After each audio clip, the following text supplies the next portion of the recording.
Okay, can everyone hear me now? Is now working.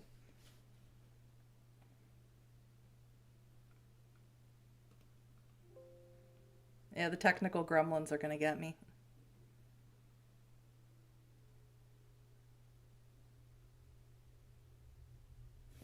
Can everybody hear me? Am I here?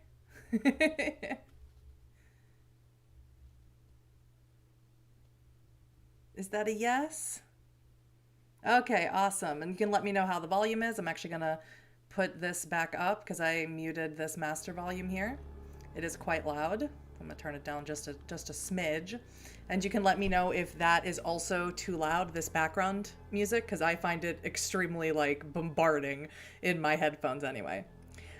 So hello everybody. As you can see, this is a little different than the way I did Coteries of New York, because in Coteries, obviously, I'm receiving audio. Good, okay.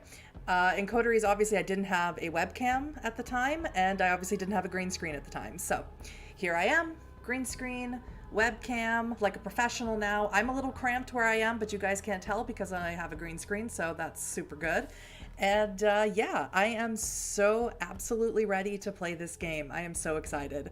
And yes, everybody can hear the game audio as well, right? If you could just confirm that for me, that everything is working exactly as we want it to before I begin. And I'm gonna take a drink of my glass bottle Coke here.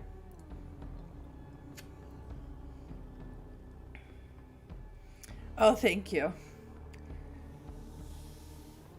Well, I love visual novels myself, so I'm super happy about that. Actually, I have to look this way just because I don't have a second screen. It's the next thing on my list. And better lighting is also the next thing on my list. Okay. Okay, good. So let's begin. And if there's any technical issues, you guys, just let me know. And as you can see, I haven't played this. The Primogen, and I believe my good buddy Josh from Gaming FTL or Strange Adventures here on YouTube, they'll be doing reviews of this game, which are probably out right as I'm streaming this. So don't forget to check those out because those guys are super awesome and they're my buddies. And there we have Julia, and I don't know who this is, and some demon creatures going on here. I've also discovered that this game takes an incredibly long time to load. And I have a pretty rockin' PC, so I don't know what that is all about, but I'm not like a super huge fan of it. Yeah, I love the Lasombra. Welcome to my castle. Don't expect everyday logic to work here. It went out of the window sometime after midnight, maybe earlier. My kingdom is not of this world, you see. It lies far outside of concrete, tangible reality. I've tried to identify the way people reach it, and I'm convinced it has something to do with the moon. Is this a Lasombra or a Malkavian? Come on, people. Some say the moon's aura can turn them insane. You've heard the phrase moonstruck and lunatic. The way I see it, moonlight gives them some subliminal permission to reveal their true selves. Oh, I'm already messing up the words. Excellent. And so, whenever they let the silver radiance guide them to the gates of this place, they feel different. Once they pass the doorstep, they're ready to act out. A dance of horrors and marvels begins. It's 3:31 a.m. Welcome to Big Beat Burger. All right, that's what she was talking about. I mean, have I worked fast food? I have. I actually have worked fast food, but I've never worked late shift in fast food restaurants. So maybe maybe it be like that. If you're here at this hour, you're not exactly readying up to be a productive member of society come tomorrow morning. More likely, you're praying that the sunrise never comes. It's probably like TV movie or something. Okay. Maybe you guys know. Hang on one second while I fix this silliness I got going on here. Trying to prop this up so I can see, but it's not going to work. It's not going to work. There we go. Insatiable children of the night gather round, hopping to bask in the afterglow of tonight's victories, unwind after a frustrating series of failures, or simply fight to keep themselves together. Meanwhile, I'm just sitting here, greedily reveling in every interaction they have. They have no idea they are only here for my amusement. To them, I'm just a random girl sitting in the corner. But this is my domain, this burger place? Lucky. I've been coming here almost every night for years. I know where to sit, where to look, and where to eavesdrop for maximum amusement. I'm basically a voyeur, and unashamed to admit it. It gave me insight about the human condition I'd never otherwise have gathered, and more importantly, a necessary skill set to make ends meet as a journalist. As I write on my crappy old laptop, patiently waiting for the legion of negative voices in my head to get too tired to offer useless feedback, I keep my senses peeled to pick up stories around me. Of course, a lot of regular events, such as food fights, are nothing to write home about, aside from my unfortunate tendency to become collateral damage in someone else's battles. I assume this is Julia talking. Up to this day, I've had to wash my clothes because of Coke, Diet Coke, hot coffee, apple pie, and some sort of improvised honey mustard bomb. Every stain tells a different story. Sometimes this hobby is exhausting. Sometimes it's disturbing. Sometimes it's dangerous, although not as risky as back when I wasn't carrying pepper spray. Or not, I don't know. Still, the sights I've taken in over the years here have made it absolutely worth it. I've got so many stories, I don't know where to begin. Theatrical breakups, impromptu mourning parties, unexpected friendships forged in the fires of senseless battle.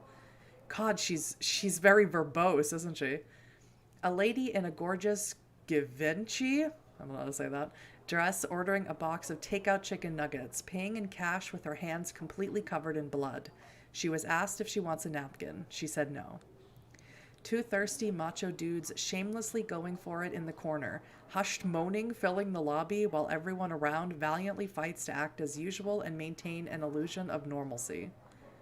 A straight-up kung fu fight between a diminutive cashier and some drugged bodybuilder going through a psychotic episode, trying to break all the windows. What is happening? The big guy left the joint fully convinced he'd KO'd himself while the service worker was just standing next to him.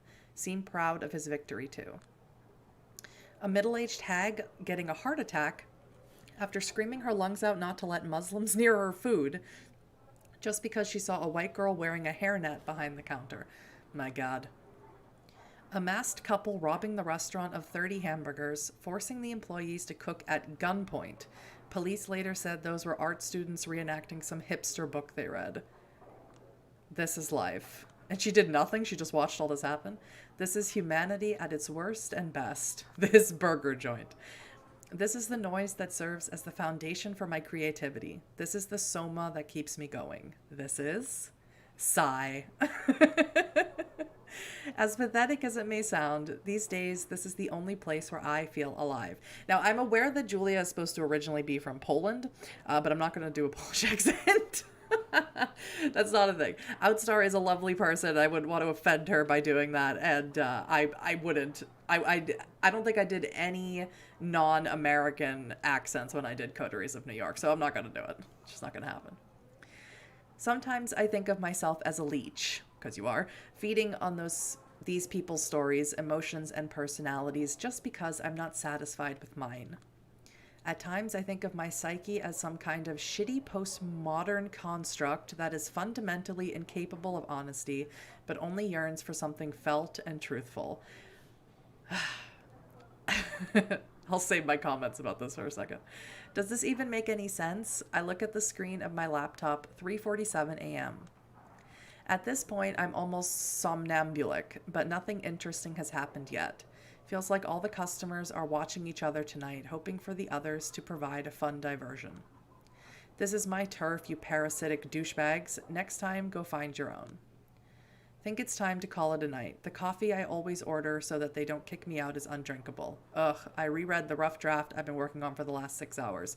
Okay, so I was under the impression that Julia was already a kindred when we start playing her, so apparently not.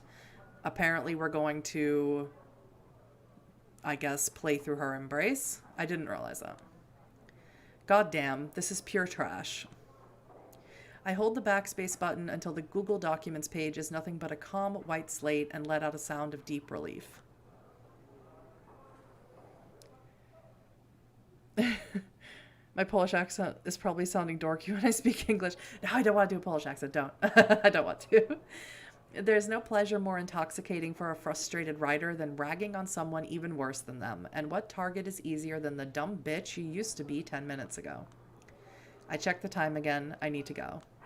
I have an important meeting tomorrow at 10 a.m. So she's obviously Kine, not Kindred. And I have a hunch it's not going to end well. And it's not because I'm an irresponsible dumbass who's going to need a few cups of coffee to simply function on a basic level, despite, 4 hours of sleep. It's because I always have a hunch things are not going the way they're supposed to. Well, yeah, obviously Araxiel. If you're Polish, then you speak with a Polish accent. Click, clack, click, click, clack. The loud clatter of keyboards assaults me from all sides, makes this splitting headache unbearable. Used to be, I dreamed of nothing else but being a part of the New York Lodestar editorial team. It was the first magazine I started reading regularly. The first magazine I ever bought for myself. Now, simply hearing the word Lodestar or Iodestar is enough to ruin my mood, never mind seeing all these old farts phoning in more reactionary opinion columns and Wikipedia-level analyses of current events. Click-clack, click-click-clack. They used to destroy and rebuild my entire worldview every month. They shaped my thinking about politics, art, journalism. They even pointed me towards my favorite cigarette brand, for God's sake. Then some talented people started leaving for greener pastures. Some got too wrapped up in their own neuroses. Some became complacent. All of them committed the sin of allowing themselves to grow older. Fresh blood was deemed unnecessary, even though young freelancers kept being bled dry.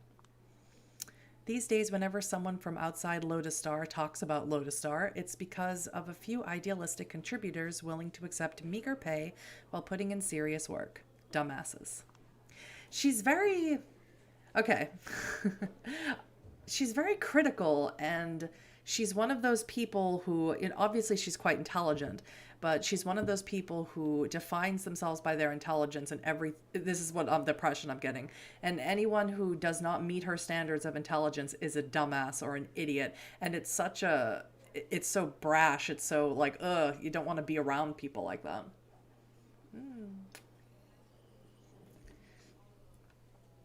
Other than that, the magazine specializes in publishing pale echoes of provocative ideas I heard somewhere else a few years prior, wrapped in an aesthetic that hasn't been cutting edge for a decade. No wonder the readership is in freefall, but even though the ship is sinking, the old guard won't let it go down without a fight.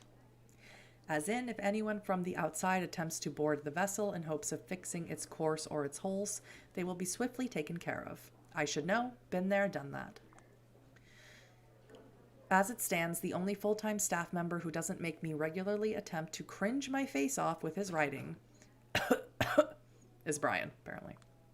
Is Lodestar's editor-in-chief, Brian... I don't know how to say that last name. Is it Wei? It's Vietnamese, right? Anyone who knows, let me know. NG. I know NGYUN is like when... I think it might be Wei, but somebody let me know. The man sitting in front of me right now. Of course, he only has time for editorials these days. A drop in the sea of needs. Managerial duties hit him hard. Yeah, the difficulty using technology, I'd still want to play video games. Same. Although I love the Lasombra so much. It's the second time he lets out a theatrical cough like this. He said his piece, now it's up for me to react, and I'm coming up blank. But what do you want me to say, Brian? I'm pissed off. I can tell you've already made up your mind, but you still want to go through the motions, just to make me feel listened to. Whatever, let's do this. Brian, the guy is guilty of major fraud. This is like, I can't remember the name of that movie. That movie in Boston. I can't remember the name of it. Spotlight, I think, maybe. The man is a sexual harasser, Brian. You're protecting a complete piece of shit here. The man is a sexual harasser, Brian. Let's be real firm about it.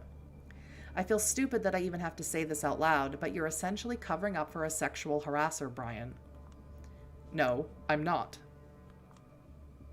No, just face it. Let's say the Harvey Weinstein story appeared on your desk instead of reaching the New York Times. Don't you compare me to the Times. You know that's a low blow. You're asking for it, and you're not exactly in a position to talk about low blows here. You know that's not the core of the issue. You're avoiding the core of the issue. No, I believe I pinpointed it in a precise way. If it were up to me, I'd greenlight the article here and now, and we wouldn't be having this conversation. But you're killing the article, just because some rich shithead told you he doesn't like it. Get real. This is not about some millionaire jerk calling me to make an offer I can't refuse. What is this about, then? Because it looks awfully like... It's about my bosses telling me this outlet can't afford the legal action we have already been threatened with. So millionaire interference. Oh, for crying out loud, Julia. Don't make me treat you like a child. You know how this works. I publish your story, it's Thiel versus Gawker all over again. A lawsuit here, a lawsuit there, until we're bled dry. I have a mortgage. I have 3 months waiting to be fed at home. What? 3 mouths waiting to be fed at home. I have an amazing team that doesn't deserve to be torn apart over some... Don't you think it's telling you mentioned your mortgage first? Silence. Just asking questions. I know better than to get into these empty semantic arguments with you, Miss Sawinski. I don't know if that's how you say that last name either. You're good at them. The problem is, you're still not good enough. Meaning? You're too in love with weaving a good story and establishing a seductive narrative to let facts get in the way. You've got enough boring suits with no principles on board these days. They always give you the facts because that's all they can do. I'm using facts as a way to approach some kind of truth. Except facts can blindside you, and Double Spiral has enough facts to water down your story to the point where it makes no sense to publish it. Their HR and PR are working overtime to deliver a convincing counter-narrative, and they're doing a great job. Won't mitigate the damage completely, but will put every little thing in question. Jesse Montgomery is a racist, a fraud, a sexual predator, and a downright satanic fuckhead. This is getting really loud. No, that's just the log. Julia. Let me say it again. Jesse Montgomery is a racist, a fraud, a sexual predator, and a downright satanic fuckhead. Do you personally believe it or not? This is not. You've listened to the tapes, you've read the transcripts, you've seen the documents, you've got the files. I'm asking for your personal opinion. Do you believe it or not? Click, clack, click, click, clack. Of course I do, but that's besides the point. It's not. Look, how about I just say it out loud and save us both some time? We're not having this conversation because there's an actual conversation to be had. You set up this meeting knowing very damn well there is only one way it's going to end. You've got a mortgage and 3 mouths to feed. You prioritize the well-being of your direct surroundings over some nebulous concept of the greater good. I get it. I really do. Yet for some reason, it seems like you're only prolonging this conversation and rationalizing your decision so that I forgive you, officially exonerate you. I'm not the bad guy here, Julia. So what are you? What are you then, in your own words? A man who does what is necessary to protect his own. So I don't count as your own anymore. He mutters something under his breath, ending with a self-pitying chuckle. I don't know if you'd even want to work under a scumbag like me from now on. Oh, come on. Don't turn this into a pity party. No, I'm absolutely a scumbag. And why is that? Because I'm firing you. Ellipses. That didn't go the way she wanted. I don't know if I could have fixed that. Probably not. My thoughts are scrambled. For a brief moment, the state of my bank account displays before my eyes with startling clarity. A howling void opens in my chest and starts traveling towards my stomach. No, don't panic yet, you idiot. Get more information now. There must be a catch. You're joking. Oh, I get it. You're just kidding. I'm a jerk here, but not that much of a jerk. No way. You're gonna say it's just a prank. I know you. This isn't you. This isn't me. It's them. What them? Who's them? He glances left and right and then points upward for a short moment. Oh, God? When he speaks again, it's in a hushed voice. You know, the big kahunas. Can't really question them, and they wanted your head on a silver plate. He's not looking me in the eye. You're not joking. As I said, I would never joke about stuff like this. It's real. Fucking hell, it's real. Damn it, damn it, damn it, damn it, damn it, damn it, damn it all to hell. All these years, all this grind, all my plans, and for what fucking asshole? You know I deserve better, and I always deserve better, and it always ends with me going down the drain, back to the sewers. Fuck. No. Take a few deep breaths. Don't lose the plot now. Keep yourself together, you idiot. The moment she even calls herself an idiot. The moment you show weakness, they go for your throat. Get back in control. That's very Lasombra, so I definitely see why she would be embraced into the clan.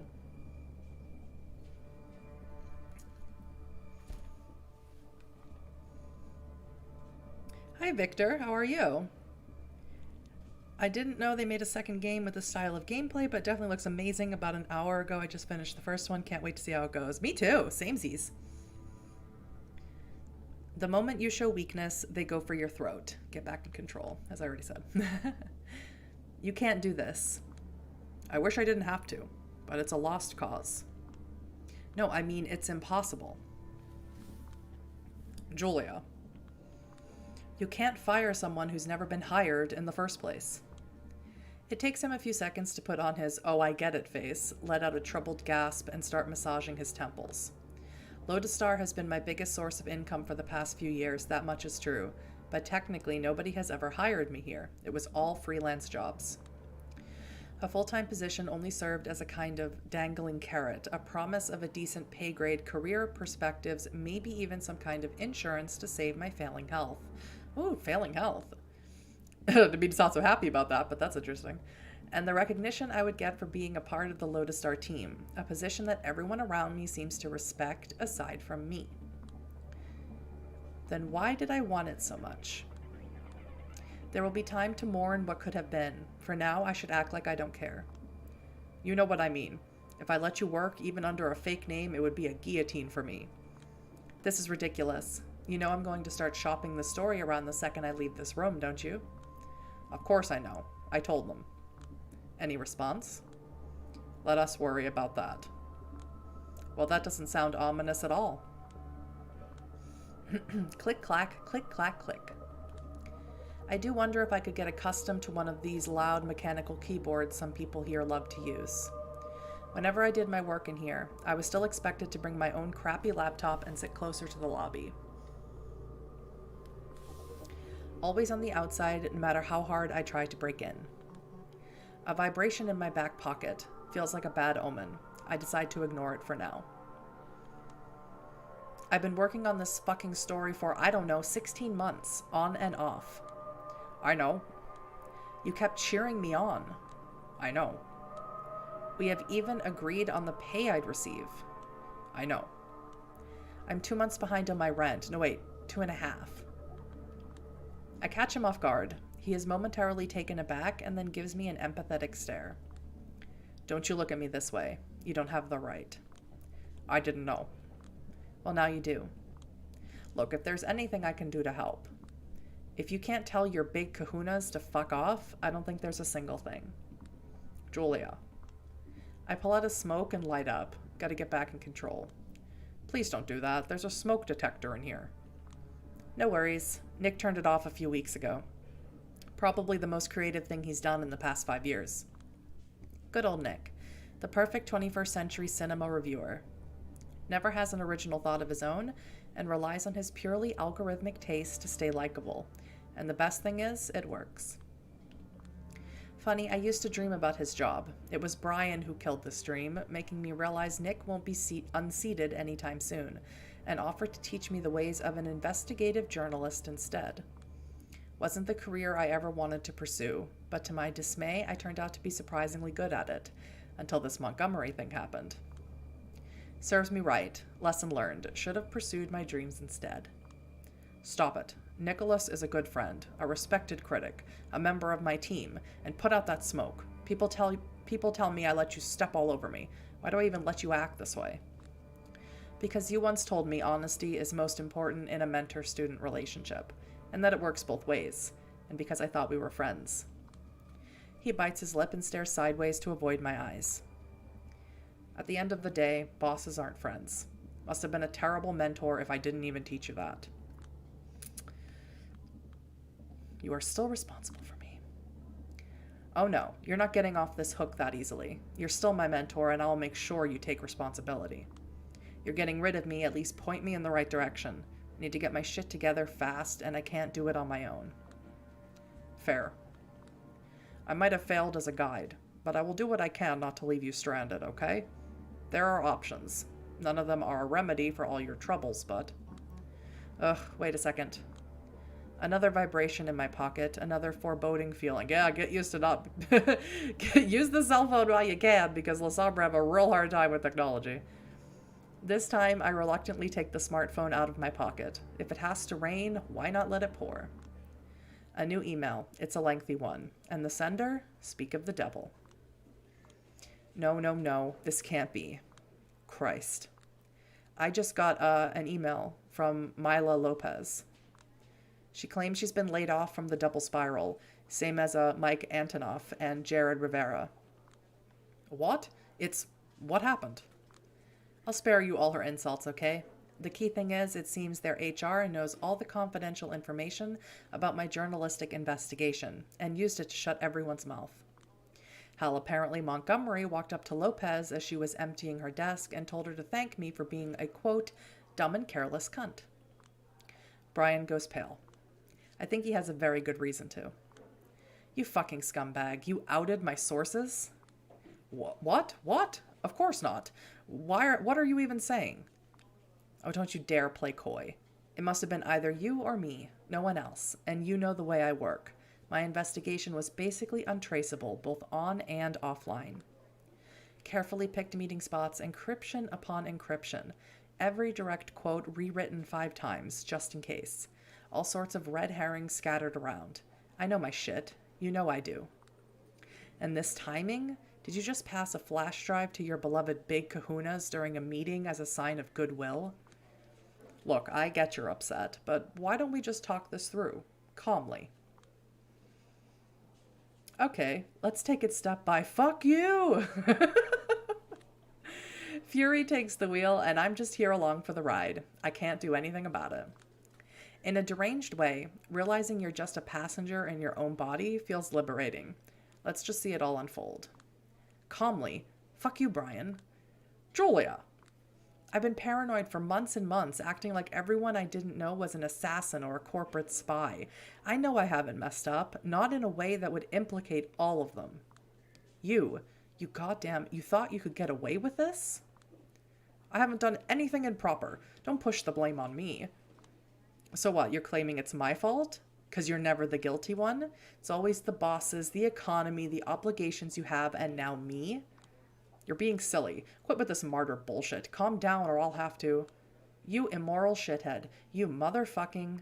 Calm down for God's sake. And so it goes. I yell out a lot of words I wanted to say for a long time, but held back. I fling a lot of insults I've been workshopping for years, hoping I'd never use them. I break a few things. Oh, God. At times, for a split second, I see pity in somebody's eyes. It's gonna haunt me for a long time, but in the heat of the moment, I don't care.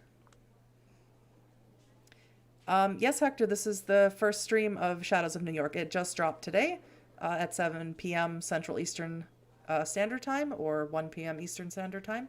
And I started streaming it as soon as I was allowed to, because I was gifted an advanced copy and wasn't allowed to showcase any of it until that time. These people know this company has nothing left to offer me, so at least let me take this catharsis. In the end, a security guard has to escort me out of the building, and that's the end of my journalistic career. I just feel like my world has crumbled into nothing. Love this! Subway. Dakota. Who's Dakota? I mean, you have every right to. Like, Jesus, if I were you, I would have already been broken down into a sobbing mess. Trip over my words. I'd love to, but I'm on a subway. Far too proud to cry in public, even now. And?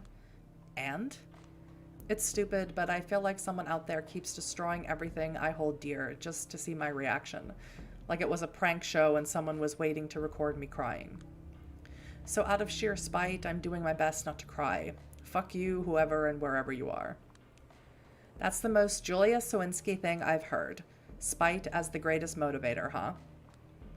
Not feeling particularly motivated to do anything right now, to be honest. I just want to stay in my bed until my shithead landlord calls the cops to forcefully evict me. Not surprised. Shit, I know that whenever life decides to fuck you over, it's always one thing after another. But this is too much. How much is too much? Let's recap this last week of June 2019. I've been kicked out of my job. Well, not that I've ever been hired, so let's just say my mentor broke every vague promise he ever made to me. Yes, shortcut, yeah. A big thing I'd been working on for a year and a half went down the toilet. It's all useless. Oh, you're welcome, Hector.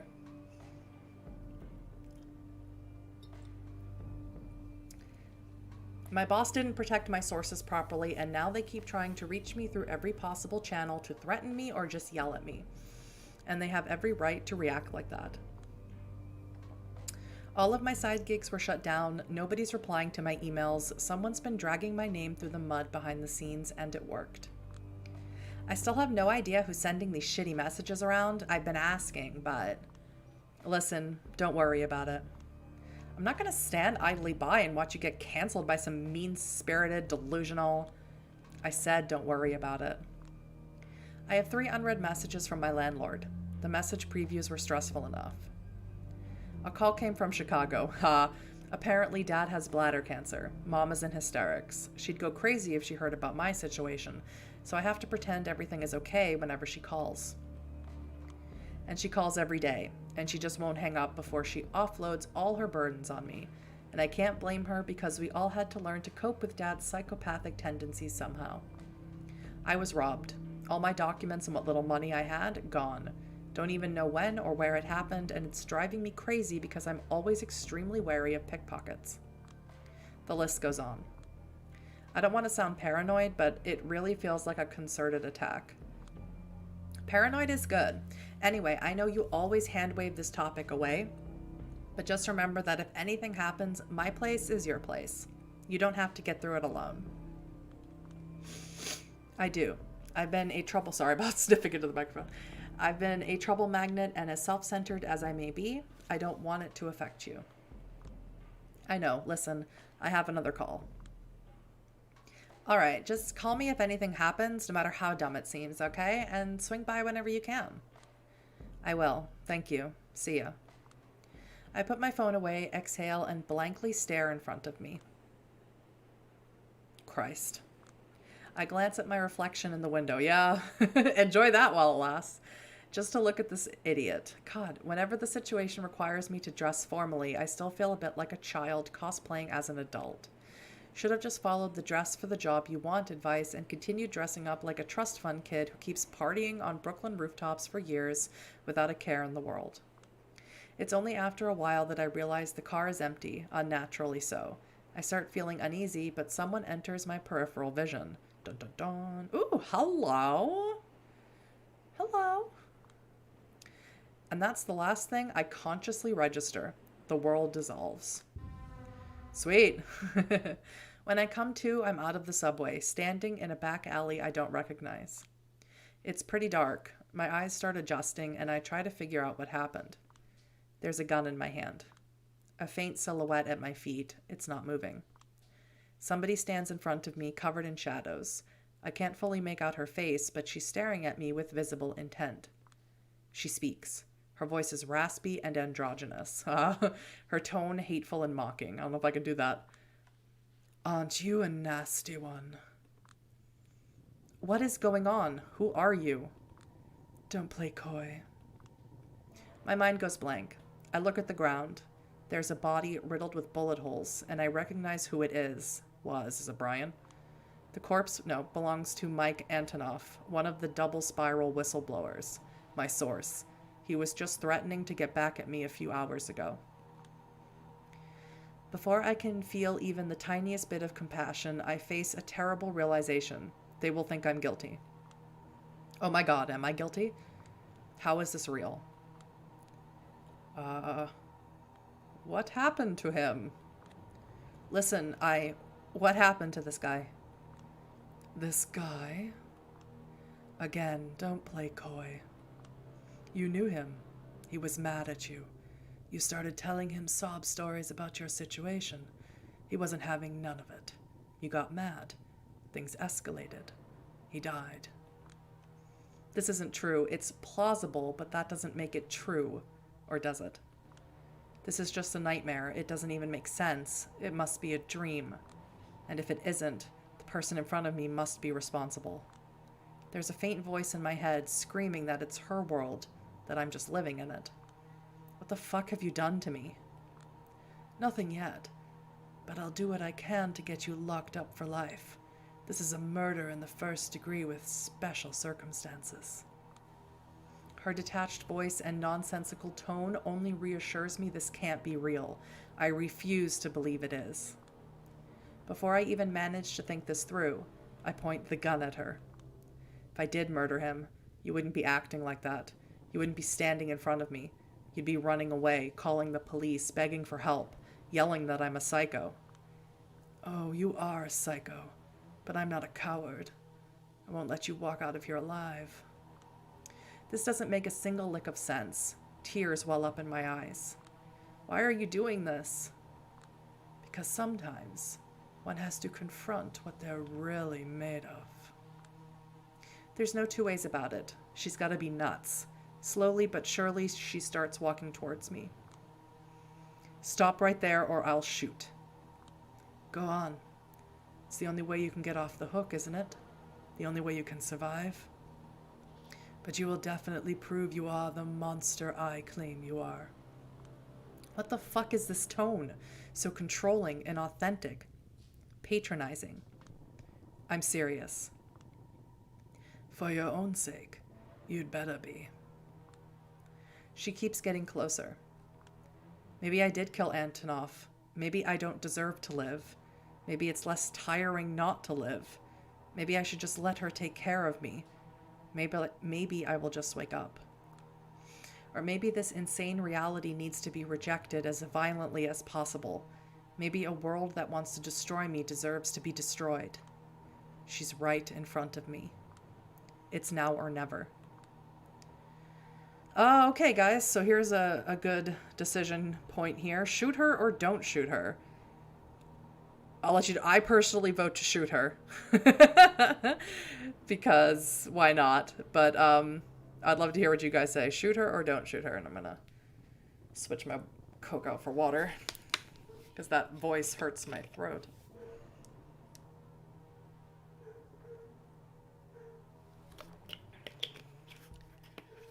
Shoot her? Alrighty. Happy to. I close my eyes and squeeze the trigger. A loud bang echoes through the alley.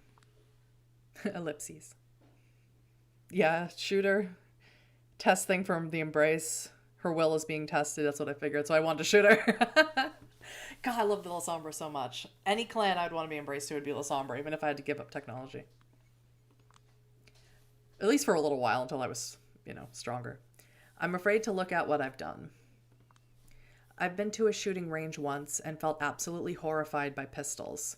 Such a small thing, but it can easily puncture a hole in the fabric reality is made of. Never knew I'd be able to use it against another human being. The very thought makes me want to puke. You were a right choice after all. I'm so glad. You haven't allowed yourself to break, but you've crossed the line I needed you to cross. There's a silent flame in you that could become an inferno if left unchecked. I sure hope it will. She's still alive. Her voice is coming from behind me. She puts her hands around my waist and her cold mouth touches my neck. I can feel my shirt getting violently torn off. I don't understand, but I'm too dazed to protest. That was your final test. Congratulations. You have proven yourself worthy. I can feel something sharp sliding into my neck. It's not too painful, just startling.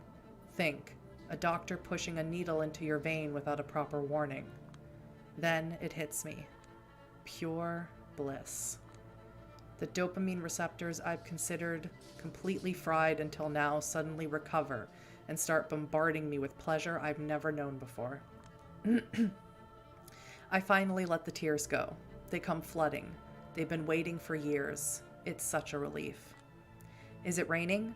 I feel like I'm in the middle of a deluge, at least, washing away all of my fears, all of my sorrows, all of my anger, all of my pain, all of my ego. I become one with the world and the woman behind me. She's holding me tight, making me feel like the only important thing in this world. Everything else blurs. Ah, the kiss. Hi, PJ Virgo. Yeah, this is the world of darkness, exactly. Pew pew. Now it's time for the embrace. I love this. I love, God, draw distance. They do such a good job. They absolutely capture, especially V5, they absolutely capture the essence, and I'm so here for it. I feel something intense toward her, something I've never felt before. Is this love? I hope it is. This is not you, hisses a familiar, cynical voice in the back of my head. But it's okay. I never felt particularly fond of me anyway. New York, you're perfect. Oh, please don't change a thing. He who laughs in the shadows always has the last laugh. Hallelujah, praise be. When everything is cliche, nothing is. Isn't that the ever-distant utopia I've been chasing all along? People on the other trains, I hope you're doing fine.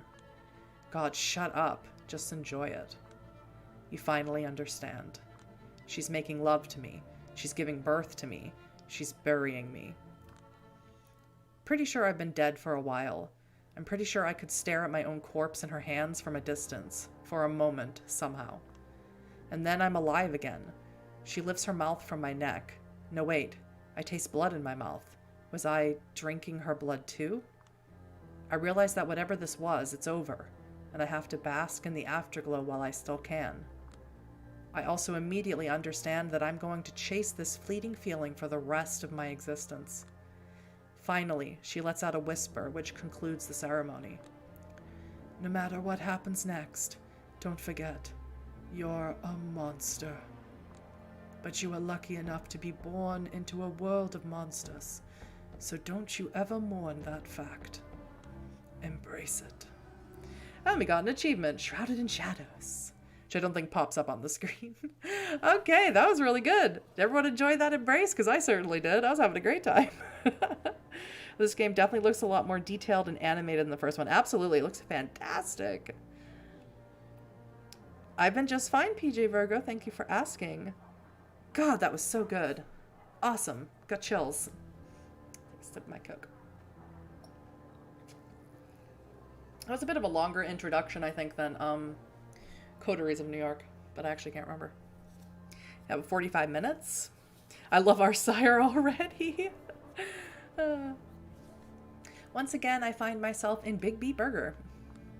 Familiar surroundings, faces I recognize, mood same as it ever was. Still, I process it in an entirely different way. It all frustrates me now, or more precisely, it makes me frustrated with myself. It's like I'm clinging to the remnants of a cocoon I've outgrown.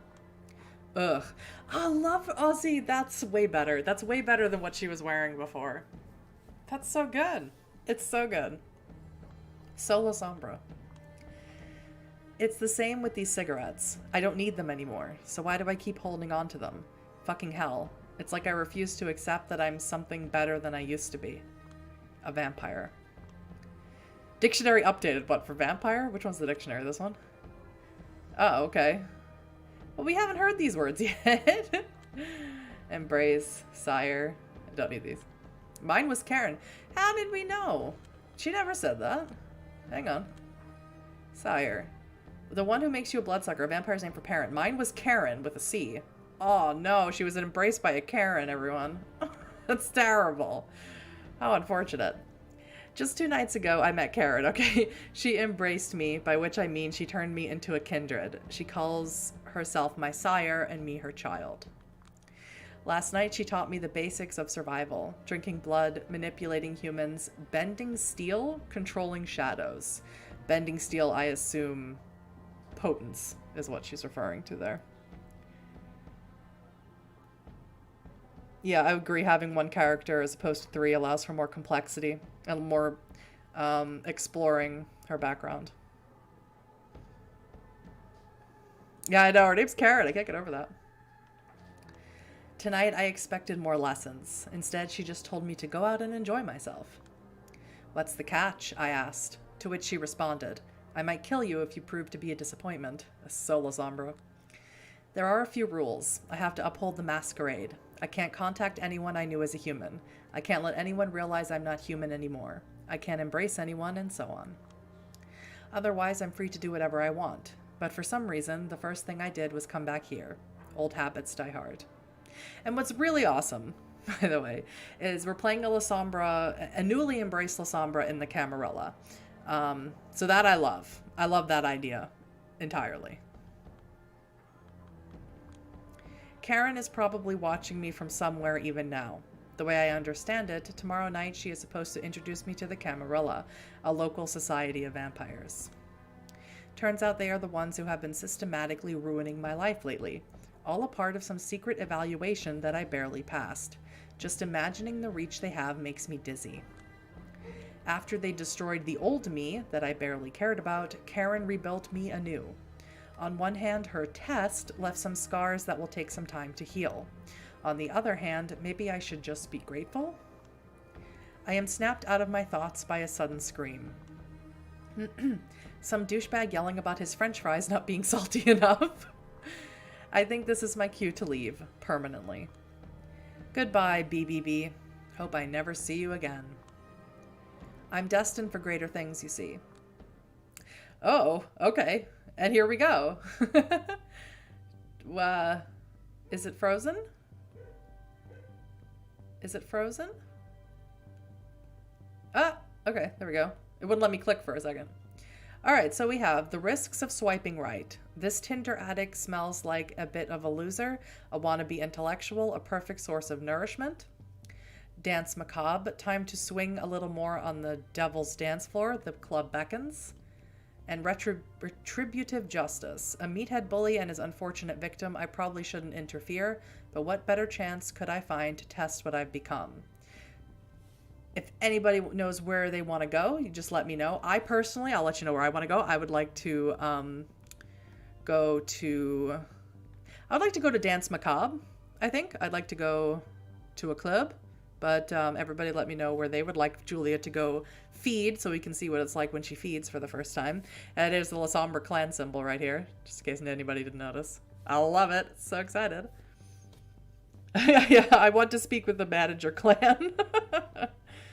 Yeah, the embrace was rather erotic. Karen will speak to the manager of Burger King. Yeah, probably. Probably. Time to hit the club. Yes, let's totally hit the club. So I just pick that. Let me pick it. Thank you. This club reeks of death and I love it. Okay. Enough of that. I've been here quite a few times, but I've never seen anything this breathtaking. Everyone around me is whacked out of their minds, and as they keep dancing madly, the spirits dance beside them. Spectral silhouettes phase in and out of existence, becoming more visible the more intense the music grows. It looks like a bizarre ritual, a profane mass. I notice it's the voice samples the ghosts react to the strongest. The most suggestive ones cause them to appear distorted, even tormented. That's cool. Okay.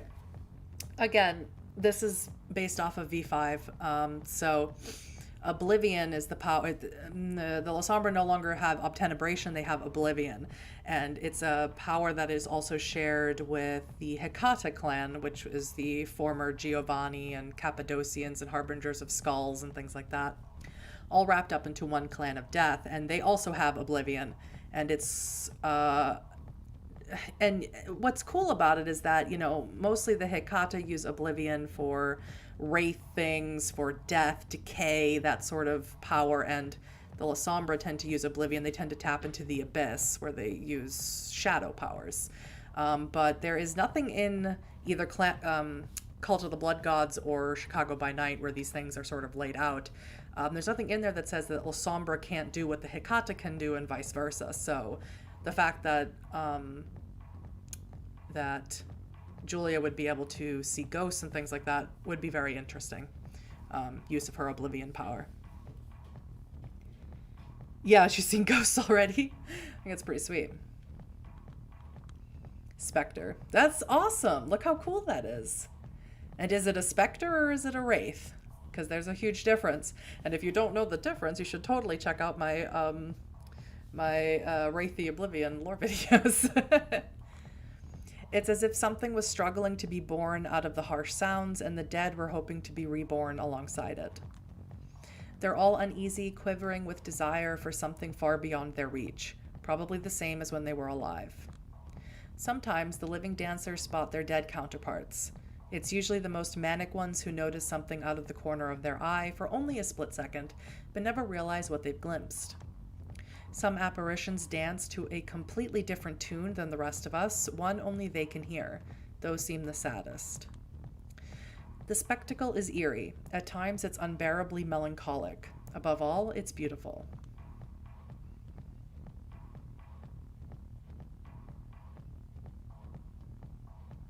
Wraiths are like frenzied ghosts permanently. No, wraiths are it's just a general term for a ghost, for a restless dead, for someone who has died with fetters still left in the mortal world, meaning unfinished business, basically. And there's a huge difference between a wraith and a specter. A specter is someone who has given into essentially what is their version of the beast, which is the shadow. And they're no longer who they were when they were alive. They've given into oblivion itself. They've given into entropy itself, and they are just servants of oblivion, and they're nasty creatures. I keep on moving to the rhythm until I reach a trance-like state, and then something even stranger happens.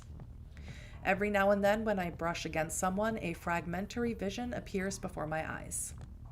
A car burning on a freeway, an outstretched hand in the depths of the sea, a man jumping out of a skyscraper window. Memories of the past, preventable visions of the future. I have no idea what it means, but I'm strangely eager to find out. Oh, hello. And then there are dancers like her, ones that aren't ghosts, humans, or even vampires, but something else altogether. This new world is full of mysteries, and I plan to get to the bottom of them all. Well, if she is any of those things, what is she? But for now, I just want to dance. Okay. Oh, I thought I'd get to feed on somebody in the club. I didn't even get an opportunity. All we did was talk about ghosties. Oh, my goodness. Yeah, Araxiel, I have a series that's only 5 videos at the moment, but I am working on a new Wraith video. Where it's all about Wraith and the world, the Shadowlands, and the world that they live in and stuff. Whoops. Let's see. Let's do retributive justice. A meathead and a bully and his unfortunate victim. I probably shouldn't interfere, but what better chance could I find to test what I become? Let's do this. Maybe we have to do all of them. I don't know. 2 men are facing each other in a dark back alley. One of them stands with his back against the wall, his chest heaving as he's struggling to catch his breath. Yeah, what's left is not ghost, vampire, or human. What's left is what? Changeling and werewolf? Or mummy or demon? But I doubt it'd be either of those things. People, anybody out there? I'm being robbed. A brawny, rugged guy is yelling at metal staircases with a theatrical incredulity in his voice. With a lively step, he dances around an older man who's having trouble finding his footing. What is this bullshit? Oh, so now you can talk. Good, because I'm dying to hear what you did with my wallet, Holmes. It's a really great Brooklyn accent. I have the best. Wallet? I have no idea what you're talking about. The goon starts prancing around like a Muay Thai boxer. He's smiling, but his eyes send a clear message. You're cornered, buddy. Don't even try to pull a fast one on me. Come on, homeboy. You may be able to trick an average Joe on the street with your act, but a fighter recognizes a fighter. It's an animal thing. It's a Jersey thing. It's an instinct thing. You've got some moves on you. You're like shit. You're like a black mamba. Lightning fast reflexes. He starts shadowboxing for a moment. The man's definitely got energy to spare. However, I'm like a king cobra. You've met your match. 2 apex predators now locked in battle. Oh, so you're seeing snakes? That would explain some. Before he's able to finish, a sucker punch knocks the air right out of his lungs. The old man slides down the wall. Before he can let out a groan, he's interrupted by a brutal kick to the chest. That's what I'm talking about. A fighting spirit, even when you're cornered. Ugh. Take a seat, deep breath, collect your thoughts before you speak up again. Remember where you put my wallet now? I think I think I'm pretty sure you broke my rib. An eye for an eye, a rib for a ribbing. Biblical punishment. It's only fair, homie. Fair. At least admit this is a mugging. Wallop my ass. Still in denial. Okay, let's say I had about $5,000 in there.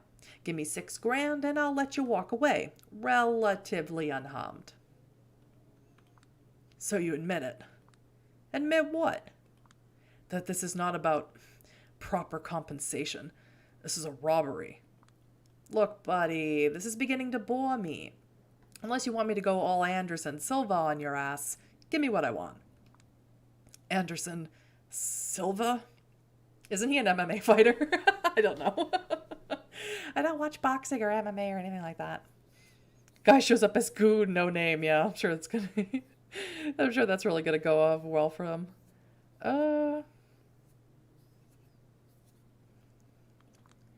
Yeah, Anderson Silva, a flying knee meeting your solar plexus, the man, the myth, the legend. Brazilian Jiu-Jitsu, Thai boxing, Western boxing, Taekwondo, Wing Chun, and Capoeira, combined into a single fighting style that can only be described as straight-up murder. I've been studying the glorious singularity that is Anderson Silva for years. Every move I have, I owe to him. So if you don't want this snake to turn into a deadly spider, show me the money, honey. Summer 2013, Las Vegas. Huh? Watched it live on pay-per-view. Weidman saw through all of Silva's tricks. Whooped his ass, broke his spirit, showed him for a fraud he is. The man hasn't been the same ever since. All the empty showboating, hollow taunting, drunk on his own Kool-Aid. Jesus, of course you idolize him. Asshole. For a good minute, the goon silently looks down at the whimpering man at his feet, chewing on his lower lip. When he finally speaks up, his voice betrays an intent to kill. You know what, homeboy? Screw the money. This is a matter of honor now. My thoughts. Exactly. Ha! He raises his fist. We've got ourselves a mixed martial arts expert here, huh? For your own sake, I hope you can back that talk with some self-defense skills, homie. Take a chill pill. To say that. Jesus. Take a chill pill, homie. He jumps at the sound of my voice, turns my way in the blink of an eye, and immediately assumes a combat stance. His reflexes are sharp, looking like he has at least this much to back up all his bravado. Wannabe Anderson Silva's face betrays utter confusion upon seeing me. He's got no idea how I managed to sneak up on him. I don't blame him. I wouldn't be able to explain it myself. It felt like I became one with the darkness, my pure consciousness traversing a dusky dreamscape, jumping from one shadow to another as if they were different trains of thought. I think of some experiences I've had with psychedelics, every blink an adventure. I was outside of this alley, blink. I was above the alley, blink. Now I'm in front of this guy. And he pisses me off. The older man slumps down. Looks like he was trying his best to keep it together and gave up once the cavalry arrived. The goon regains his composure and barks at me in an overly gruff way. The hell you sneaking around here for, chica? Move along. This is between men. Not anymore. His fists turn towards me. I'm serious, and an equal opportunity ass kicker. I respond to the threat with the brightest, most innocent virginal smile I can put on. So you're into shadowboxing, huh? Something comes over me. I can feel the darkness embracing me, whispering sweet nothings in my ear, pumping me up for what's to come. Reverse elbow, crane kick, low spinning sweep. Let's do a low spinning sweep. I like to see her do that in a dress. Julia uses Oblivion. It's super effective. Yeah, another great thing about using Oblivion in V5 is rolling for stains. Because, at least with a lot of the shadow powers, because tapping into the abyss, the shadow that pervades the Shadowlands is, it is pure entropy. It's even said that, for those of you who really like werewolf lore, it's even said that eventually Oblivion will eat the worm, which is the big bad in Werewolf the Apocalypse. So it is nasty stuff to be messing around with. Let's do a low spinning sweep in her pretty dress. I've always wanted to try this. Zoom in, duck below his fist, and sweep him off his feet with a powerful roundhouse kick. It's probably the dumbest, flashiest thing I could have done, but I'm feeling more confident than ever. He flies into the air, only managing not to fall because of the wall behind him. I know what he's thinking. I should have blocked it, and he absolutely should have. But instead, he just flailed his arms helplessly as if he suddenly found himself in front of an oncoming train, a primal expression of fear that suddenly and completely took him over. I don't know how I look right now, but judging by his expression, my best guess is like the gaping maw of some primordial beast. I follow up the surprise attack with another punch to the solar plexus, or at least my nearest estimate. Once again, the effect terrifies even myself. Looks like my hunch was correct, and I hit the right spot. He falls to the floor, whining like a wounded animal, tears streaming down his face. I let him collect himself a bit, and then grab him by his chin.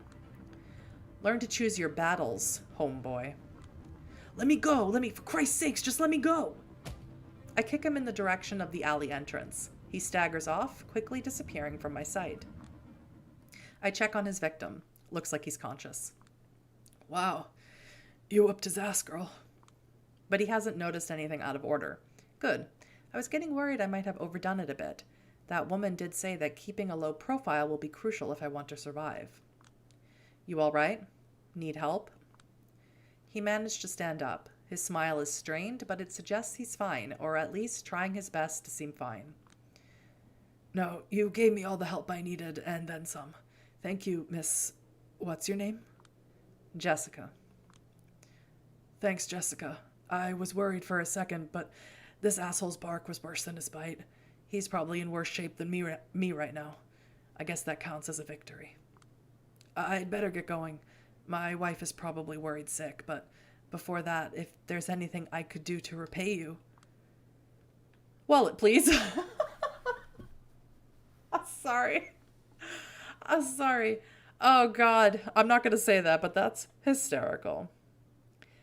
Crane kick. I should have done the crane kick. That actually would have been even better.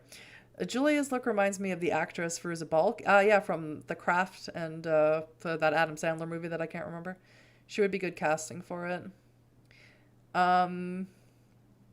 Yes, Oblivion can stain your humanity. When you use certain Oblivion powers, you do have to roll for a stain, usually. Just be more careful. I don't want to take his wallet. That's so stupid. I'm sorry. I'm not going to. I want to, but I'm not gonna. Forget about it. Just be a little more careful in the future, all right? If this game had like an active currency where you actually had to collect currency and use currency for things, I might have taken his wallet, but no. Should have taken the other guy's wallet. He could have mugged 5 people before this event. Might have had loads of dough on him. A true heroine always refuses compensation for her help. At least that's how I think things should go. Never thought I'd help someone in a street fight. Wallet, please, is so hysterical. You're something else, Jessica. You ever wanted to try your skills in the octagon? Too much in love with my gorgeous face to see it bruised, battered, and swollen. Sorry. I hear you. Whatever you do next, God bless you. And there he goes. God, huh?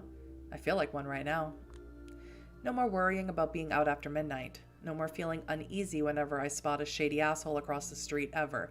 Well, unless that shady asshole happens to be a kindred that's way stronger than you, then you should worry. Did Karen not go over that in your orientation? Hell, I could start jogging in Central Park after midnight now. Not that I need to. The future's looking bright. Or not. Dark. Wow, what a night. I watch Times Square from above. It's beautiful. Never thought this place could make me emotional, to be honest, but here I am, feeling deeply moved. Who would have thought? Getting up here was surprisingly easy, all things considered. Took more thought than physical effort. Earlier tonight, I started experimenting with this body's limits. I realized I can jump over small buildings and climb steep walls with ease now, and my whole perception of space has shifted. Yeah, soaring leap. Soaring leap is very useful. I planned a scenic route across the rooftops. I did my best to avoid attracting attention, just as I was told. Stayed in the shadows as much as humanly possible. I spot a drone from afar. For a second I feel uneasy, but I remember what she told me. Machines won't get a clear view of me anymore. Camera footage, photos, it's all glitched out or blurry. Wouldn't take it for granted if I didn't try to catch my reflection earlier on. I couldn't see my face clearly, not in the mirror, not even in a puddle. My face was like one of Dolly's clocks. She told me to keep a low profile regardless. Someone might take note and track you down. She didn't care to elaborate, but it didn't sound encouraging. Suddenly it hits me that I might never be able to see my own face again. I won't even be able to take care of my looks by myself. And what about the long-term psychological effects? Well, yeah, Lasombra... Lasombra tend to get a lot of retainers to, like, brush their hair and do their makeup and sit for portraits every year and things like that.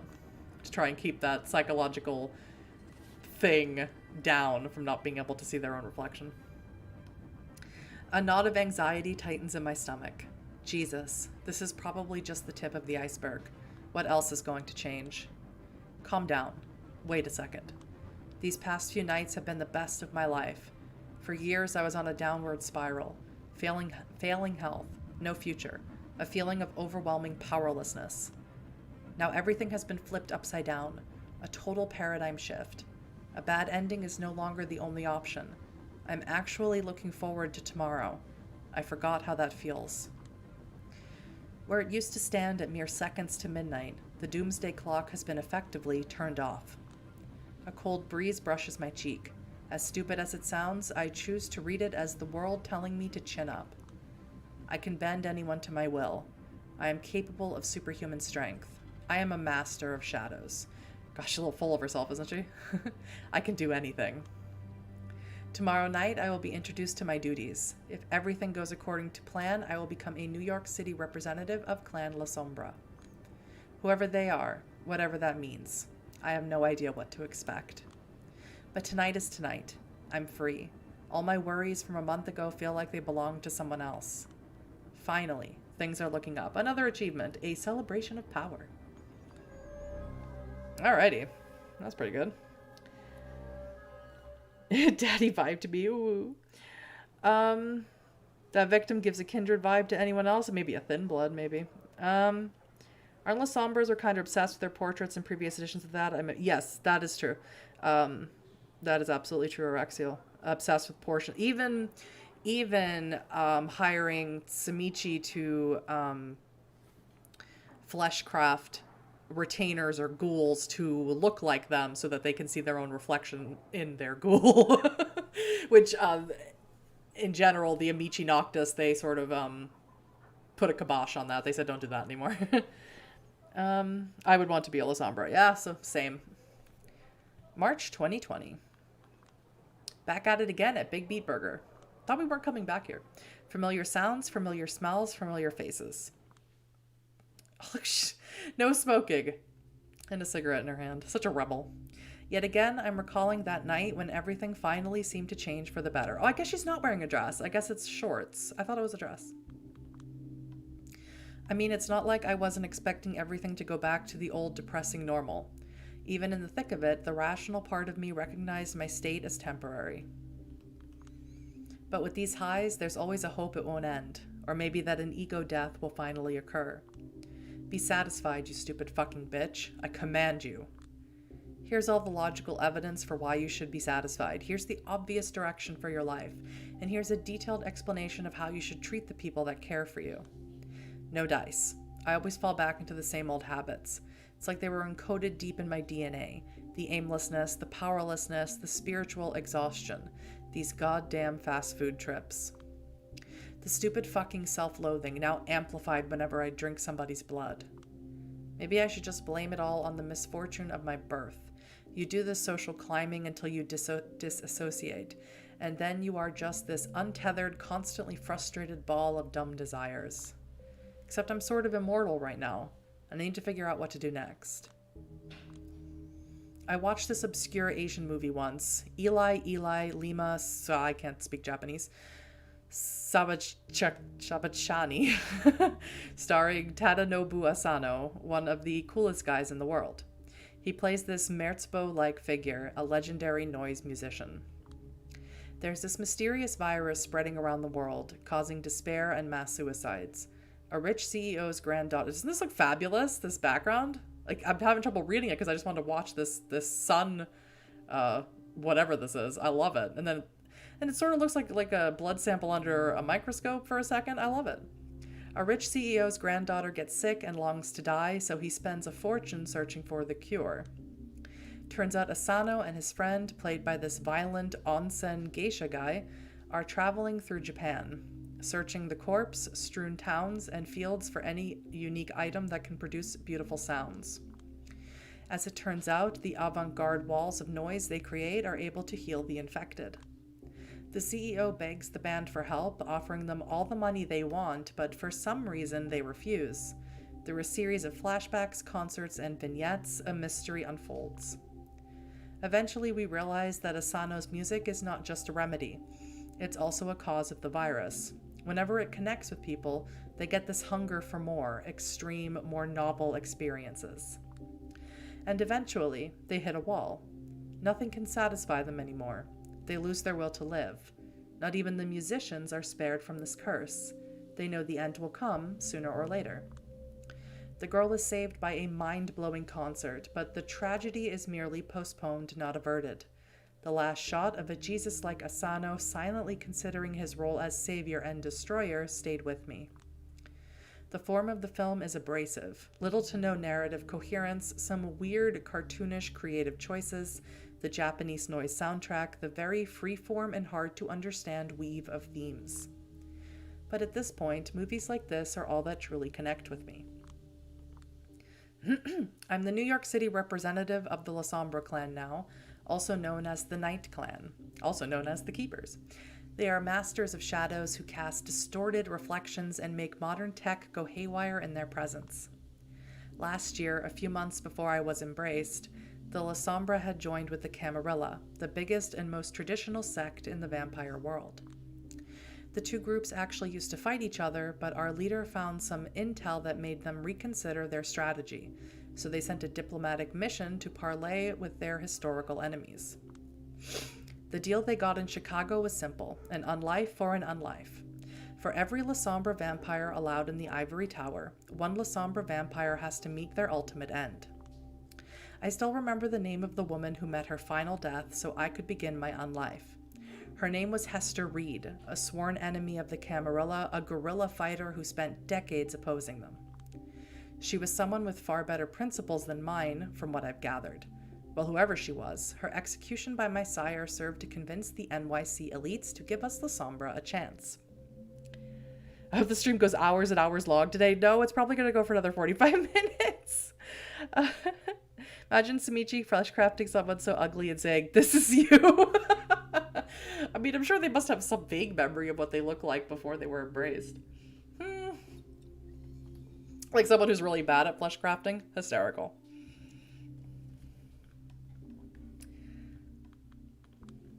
Then they set out to look for a mutually agreed upon candidate who'd become the clan's rep in the city.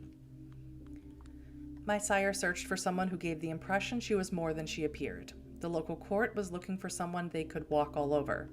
After long negotiations, they decided I was a good compromise. Weird, she's a neonate, she's a fledgling, and they would... I guess that works for the Camarilla, and I guess because Karen is pulling the strings behind the scenes, I guess that works for everyone.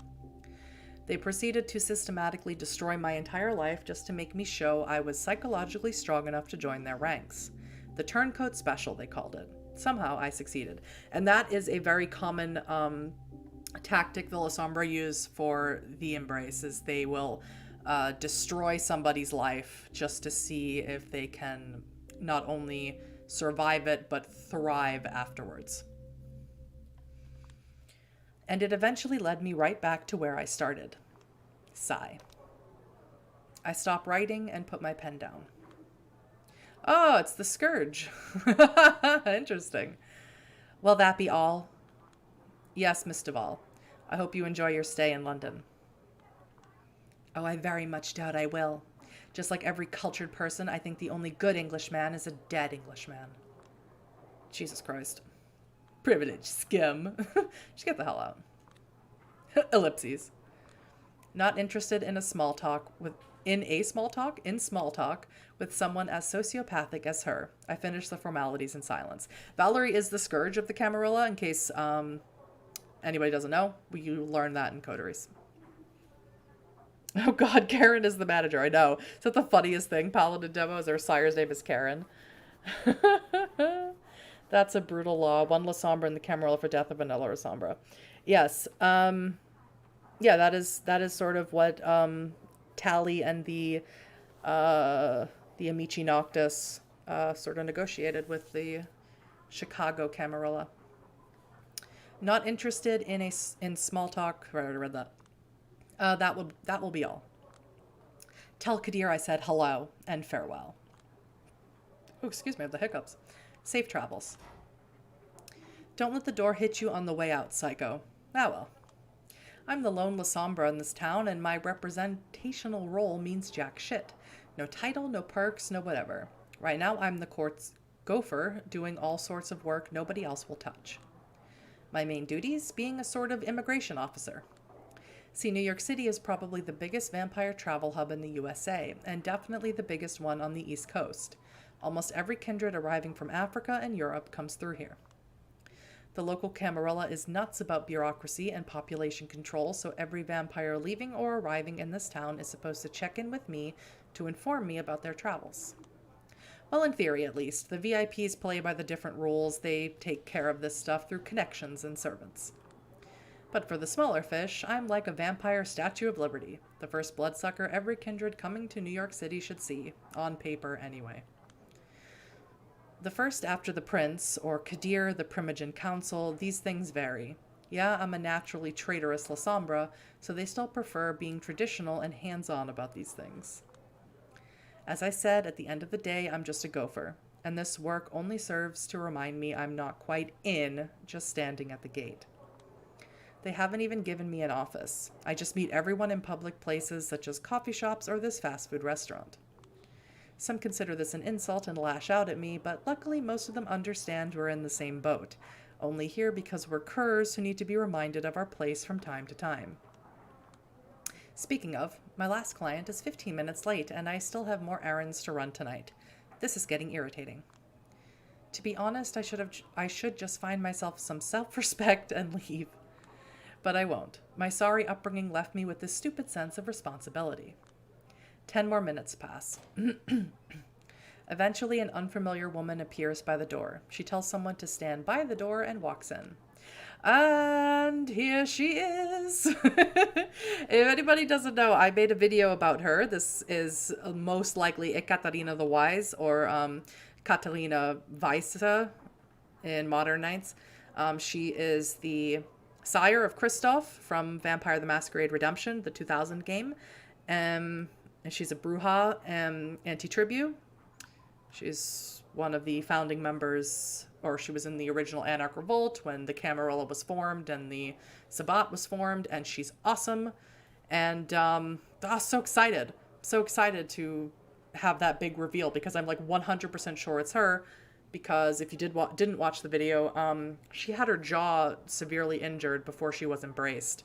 And vampires are static creatures, so once they are embraced, however they look, that's how they're going to look forever. So she usually covers the lower half of her face with a veil of some kind.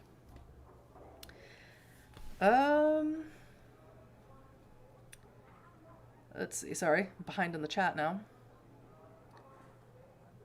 Was that a Tally name drop? It was a Tally name drop. I love Tally.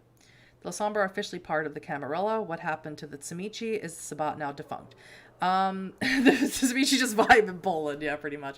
We don't know yet. That hasn't been released in terms of V5 Modern Edition. We have no idea what the Tsimichi are doing. We don't know anything about what the Sabbat are doing. We know some things that have been revealed, like the Sabbat have basically been driven out and broken up and are all in Mexico, as far as we know, but we really don't have any idea. I do plan on playing Redemption one day. I do.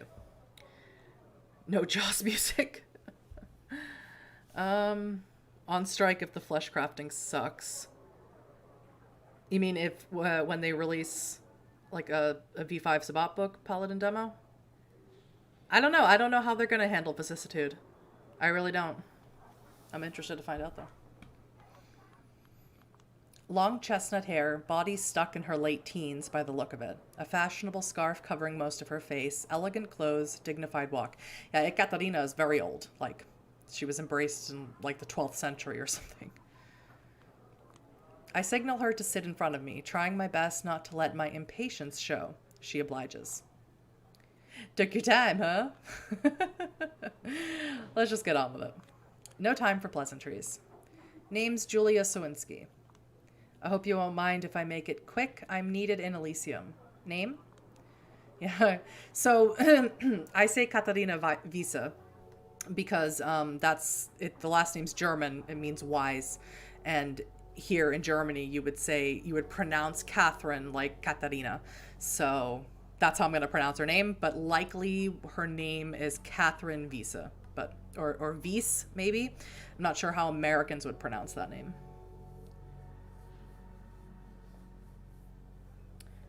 There is a nice mod for HD retextures for German. Yes, I'm aware of that. I'm aware of that.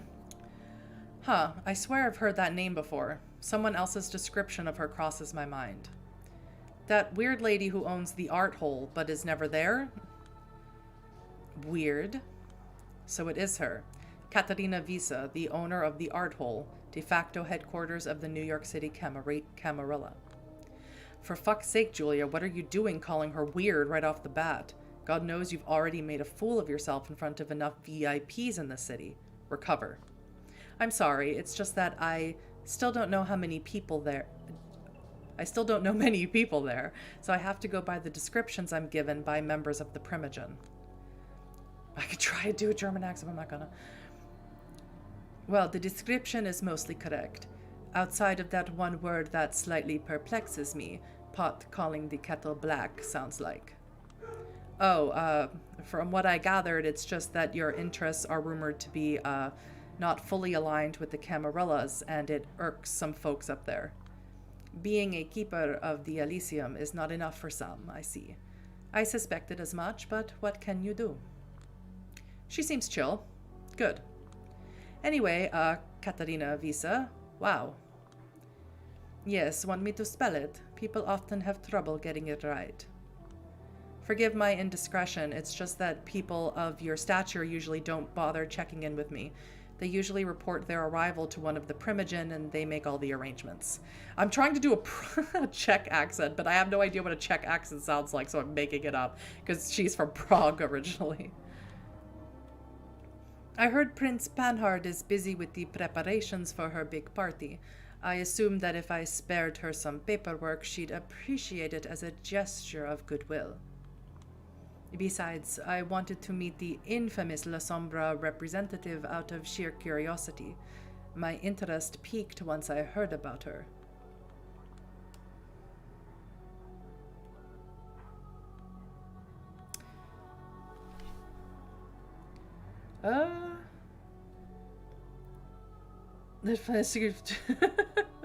A paladin demo. As an American, as far as I'm aware, we just pronounce it Catalina. Yeah. I remember reading about Samichi and I was a little shocked about how many non-Sabbat Samichi are there. Non-Sabbat Samichi, the only ones that I'm aware of are the old clan Samichi are non-Sabbat. They are the ones who were embraced before the Sabbat was formed, and they don't really see a need for joining the sect. They're the ones that the original founders of the Sabbat rebelled against, who survived. So they don't really see a need to join the Sabbat. Czech is very similar to Polish, to be honest. I believe you. I don't know if I've ever met a person from Czechoslovakia. I am bone gnar hill folk. I ain't about that fancy learnings. She looks around knowingly. Unique circumstances. Yes, Prince Helena Panhard had trouble justifying the exorbitant rent my property would need. That's literally pennies for her. And as far as I know, she's been sitting on an empty property since last year. Looks like they've got it out for you. Bad. That's what I assumed, but it's nice to get a confirmation. Well, it's not like my clan has ever been particularly popular in these parts, at least that's what I've heard. Sins of the fathers and so on. Yes, just to make sure you've never met Hester, but you know of her. I do know I wouldn't be here if not for her. Have you two met? No, I only heard of her once or twice. We had similar outlooks on many issues, although we tended to come up with completely different solutions. In any case, I think it's meaningful that Hester died so that you could live. They feared her. Now they fear you, and that's why they're keeping you down. If anyone who's not a VIP said this to me, I'd laugh in their face. Oh, I get what she's doing. She's trying to buy my favors. Best not to act like I'm easy to please. Stick to business. Time will tell. In the meantime, I'll need you to help me out with my documentation. Of course. So where are you coming from? Washington, D.C. She says it the way people in Hollywood movies say it, the way that suggests her Washington is wildly different from the Washington you and I would see. What were you doing there? Take a guess. Government work? Write that down. It ought to amuse Helena a little bit. If you say so. Date and hour of arrival? She takes out a plane ticket and slides it towards me. It's all here. 1 a.m. Got it. Method of transit, plane. Purpose of visit? Meeting with Prince. Ought to work just fine. I guess. Estimated duration of visit? Undefined. Write in 6 months, if you really need to. Place of accommodation? Conditions of intended stay? The art hole. Conditions should be adequate. You tell me. I tend to be happy with Airbnb. Home sweet home? I'm not certain that I ever felt particularly at home here. That makes the two of us. Which, by the way, again, Catalina Visa has been in, or Visa, excuse me. I want to call her Catalina the Wise. It's hard because she's got two names. But she's been in New York back when it was still called New Amsterdam. So she's been here a very long time. That makes two of us. Curious. Do you have nothing holding you here? The face of a blonde-haired friend appears in my mind's eye, then vanishes. There's nothing holding me anywhere. I see. A prolonged silence. She stares into my eyes, and I return the stare. She's studying me. It's unnerving, but I do my best not to turn away. Eventually, she smiles. How can you tell she's wearing a face thingy? Didn't you say you were short on time? Oh God, yes. Kadir will kill me. I quickly begin to collect my stuff from underneath the table. You can simply inform him I paid you a visit. He'll understand, and he'll pass it on to everyone who should be in the know. You're a big deal, huh? Sound like a total noob. Need anything else? I'm fine. I was about to ask you that myself. You're the one asking questions here. That's all from me. Good. We will see each other soon, I hope. The party tomorrow night? I, wasn't invited. She gives me a pitying look. I understand. Well, if not given the opportunity, we should make our own. I'll be in touch. Good night, Miss Visa. I wish you a pleasant stay. Good night. And don't rush these things. You've got your whole life ahead of you, and you're in a position where you can take it easy. Take your time. Get a different perspective. I nod and walk slowly out the door. When I lose sight of the restaurant, I sprint toward the subway. Slow night? I can't do... The primogen did like this amazing accent for Kadir, and I can't do it. Katarina the obvious, yeah. I wish. You're late again, by the way. I hope you have a good excuse. Kadir al-Asmai, the mighty sheriff of New York City, is not happy with me. No wonder. I met him in front of Elysium 30 minutes later than the time we had agreed on. Yeah, well, Catalina fucking Visa decided to arrive fashionably late. A likely story. She's supposed to be out of the city. If you think I'm pulling your leg, boss, feel free to check my report. I pass him all of the official papers the way I do every other night. Kadir stares me down for a good few seconds, then his steely gaze softens. I'm so happy to see Kadir, by the way. I can't hold it in anymore. I mean, he's Vamp Daddy. I absolutely love him. I was so disappointed that we couldn't romance him in Coteries of New York. And I don't see Julia romancing him. I don't see that same connection that you can have in Coteries. Oh, man. I love him, though. He's Vatty. Love it. Nice to see an elder who isn't a douche. She's pretty hardcore. Scariest bruja I've ever seen. Absolutely. She's pretty hardcore, Axial. Don't let this demeanor thing that she's putting on fool you. Kadir hot as always, totally. You're serious. Visa in McDonald's with the mask and elegant clothes, surrounded by the smell of French fries and hamburger patties. That must have been one hell of a sight. Technically, it was BBB, not McDonald's, but yeah.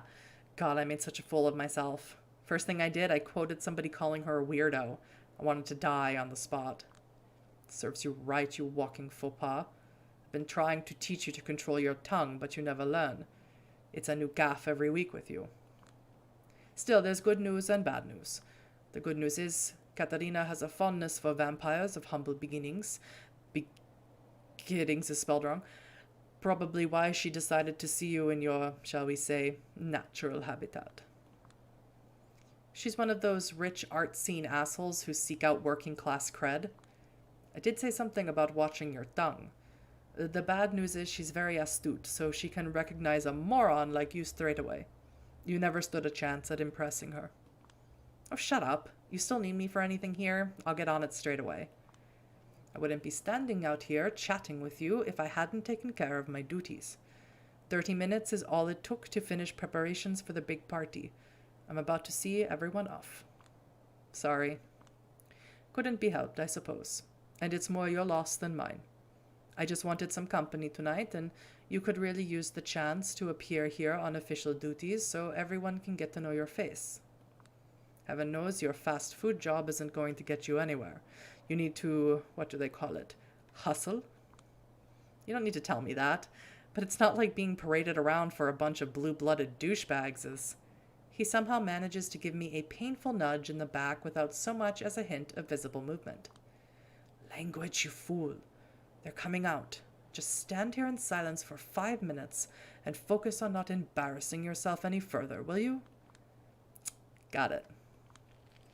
The first two silhouettes appear in the doorway of the art hole. An old man in a wheelchair pushed forward by his young servant. Haven't seen either of them before. Oh, God. Hello there. Kindred who needs a wheelchair. Well, yeah, I guess he would. If he was embraced in a wheelchair. Kadir, the new Captain Obvious. Oh, God. Mr. Payne, the night is still young.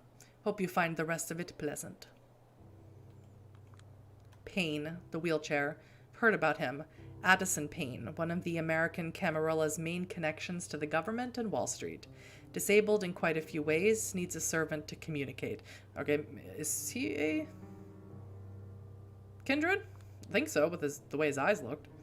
I'd be full of resentment if I was embraced in this condition, yeah. But apparently Payne is nothing but grateful for his immortality. He keeps writing fervent defenses of the traditions and the Camarilla customs. Stay silent, because that's what he said. Good lord. Herf. He wordlessly shakes Kadir's hand, but doesn't even deign to acknowledge me. At least his servant gives me a small bow. I return it. They leave. Kadir turns to the next person leaving. High Regent. Can't wait to see you in your outfit. Oh, it's Aisling Sturbridge. Spare me, Sheriff. These fancy dress parties cause me enough suffering without your help.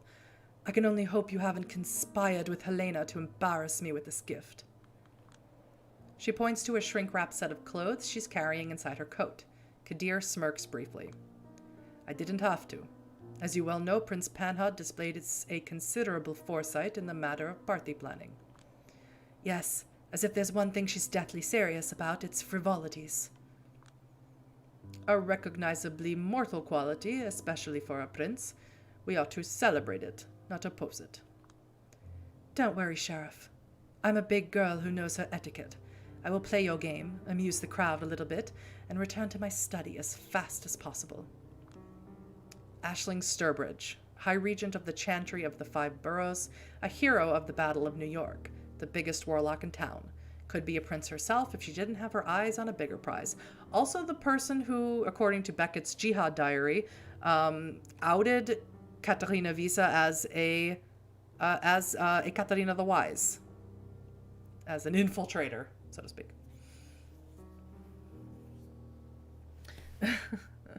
Yeah, he is quadriplegic. Check the 6 guns at the door. This is how I imagine Camarilla Elders low-key. I imagine them even worse than this, honestly. The thing is, nobody knows what that prize is. They only know it has something to do with the goal of her thaumaturgical research. Whoever tried to find out what it is failed violently. Oh, I'm sure you're going to have fun. Miss Sowinski here has just informed me Catalina Visa is back in town. It is safe to assume she will join our festivities. You're kidding me. I thought I was not supposed to say anything. She did say she will attend the party. It's not safe to assume, it's certain. She told me she will be here tomorrow night. Visa. Excellent. I'd love to catch up with her.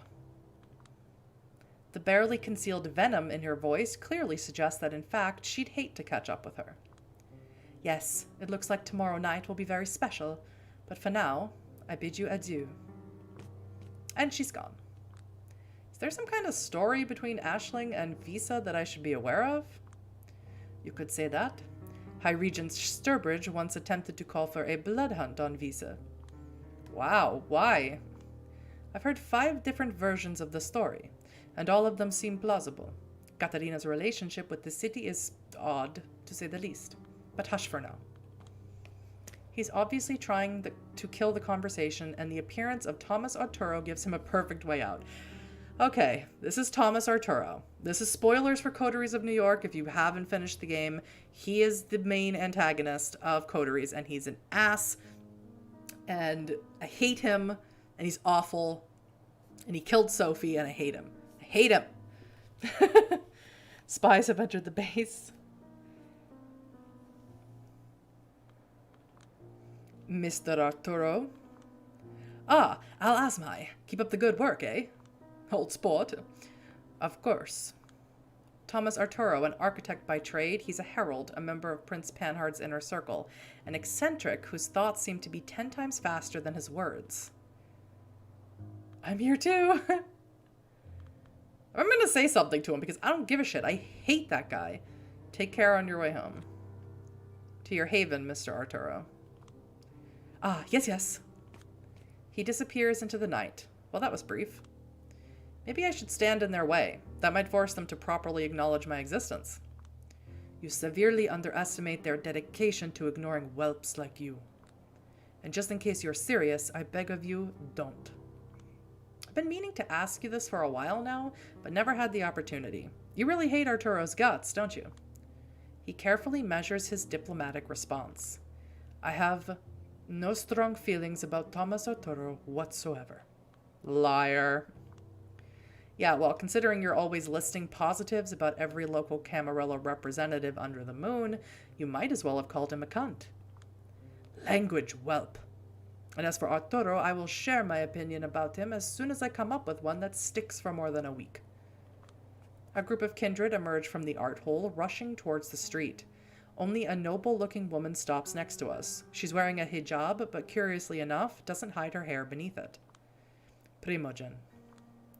If you are rude enough to stare, you'd quickly notice the cloth serves mostly to cover up her horrifying scars. Is this a Banuk Hakim primogen, perhaps? Since the ministry is typically not Camarilla? Oh, wow. Samira. Kadir. Oh, and young Julia. I'm doing my best not to stare because Samira is one of the few NYC Camarilla figures who hasn't been an asshole to me yet. Still here. Did the prince require the clan of the Hunt's counsel in some manner? I assume that's the Banuk Hakim. How do I look? I haven't heard that phrase before, clan of the Hunt. Oh, good God. Yep, it is Banuk Hakim. Okay, just checking. Yes, I advised her that no matter how hard she tries, she shouldn't expect me to wear a different costume tomorrow night. She's the Banuk Hakim primogen. Just like the Lasombra, their clan was independent from the Camarilla until relatively recently. Lasombra wasn't independent, so to speak. But whatever. However, they negotiated a better deal than we did. They have a primogen, for one. It's weird that they would say... Maybe that's what Julia believes. Maybe that's what she was told. She wasn't told about the Sabbat. Hopefully, we'll get to know... Maybe Catalina Avisa will divulge some information to us about the Sabbat, and we'll get to know more about that. Hailing from the Middle East, the Banuk Hakim are drawn to the practice of justice. The rules must be upheld and every transgression punished. They don't have much say in New York City, but the prince often seeks their judgment. It's just good PR. I trust she was understanding. Those are beautiful clothes. Thank you so much. I am eager to see the outfit you came up with. And how are you, Julia? Have you seen any lights at the end of the tunnel? Same old, same old. Still wandering in the dark, bumping my shin every 2 steps. Sorry to hear that. I trust you're pestering the prince and your superiors to improve your standing. It's a process. Oh, Julia, Julia, you won't achieve anything if you don't keep reaching for it. Kadir, weren't you supposed to teach her the ropes? I'm trying to, primogen, but with this child, it's always a process. I can only wish you good luck, then. Good night, Julia. Good night, Kadir. Good night. Have a safe trip. The art hole has to be almost empty by now. You like her, don't you? Stop with your class clown act, whelp. It only serves to reveal deep insecurities. Wow, that's harsh. It's factual. Were I as harsh as you claim? She did tell us both to call her Samira, but you're still keeping your distance with that primogen shit. Watch your profanity, and don't project your fantasies onto me. I won't give you a lesson about professional boundaries, but I suspect the way you will eventually learn, it will be extremely unpleasant. Oh my god, Carter Vandervaden. Vandervaden. Am I interrupting something, good folks? That's the voice I have to give him because he looks like a coked out Gary Busey. Even though I'm constantly pestering him, Kadir's composure is unshaken. His response comes swift and unfazed. Not at all, Mr. Vandervaden. Heading back to your office? You know me, my dear sheriff. Where else would I go? Do I sound like I'm on old-time radio? Oh my god. Atora's horrible low-key hate plot around him, yep. Oh, Sophie. I know. I hate Sophie dying. I'm have to give someone else a southern accent because it's my absolute favorite accent. It's my, of all the terrible accents I do, it's my absolute favorite one. Oh, God. Now that's curious. Even though Carter Vandervaden is a primogen as well, Malkavian to be precise, well that makes sense, I don't hear Kadir address him as such. Hope to see you tomorrow night. Oh, I will absolutely show up, provided I can. But just in case, I already apologize for not making it to the prince. Simply drowning in work these days. The rhythms, tempo, and intonation patterns of his voice are so familiar. Okay, so I was doing not that at all. Half of it sounds like JFK, the other half exactly like Barack Obama. Just like his appearance, it all feels so fake. I can't do JFK's voice. New England clam chowder. I can't do that. No, I'm from Boston originally. He looks like a Malkavian, absolutely. What did the deal the Banuk Hakim made join the Camarilla? I can't remember off the top of my head.